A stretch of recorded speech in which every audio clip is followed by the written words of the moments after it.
মনের মানুষ পেলাম কই, প্রাণ খুইলা দুটো কথা কই। ফ্রেশ ট্রেশ হয়ে নিয়েছি গাইস। ফ্রেশ ট্রেশ হওয়ার পরে এরপরে আমার পালা চলে এসে ব্যাগ গোছাবার, কারণ কি 10 দিন হয়ে গেছে।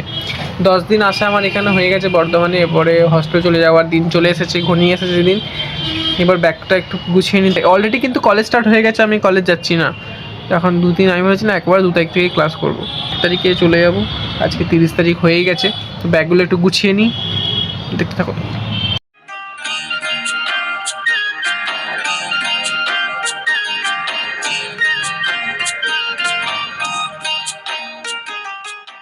আমি মনের মানুষ পেলাম কই, প্রাণ খুইলা দুটো কথা কই।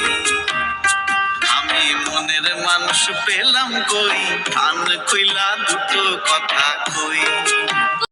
আপাতত কিছু মাল ভরে নিয়েছি ব্যাগটার মধ্যে। এখনও অনেক জিনিস আছে যেগুলো ভরতে হবে। এই একটা ব্যাগে ভরা পসিবল নয়, আমাকে আরেকটা ব্যাগ নিতে হবে। আবার পিঠ ব্যাগের মধ্যে আবার ল্যাপটপ যাবে। 3-4টা ব্যাগ হয়েই যাবে মনে হচ্ছে আমার, দেখা যাক।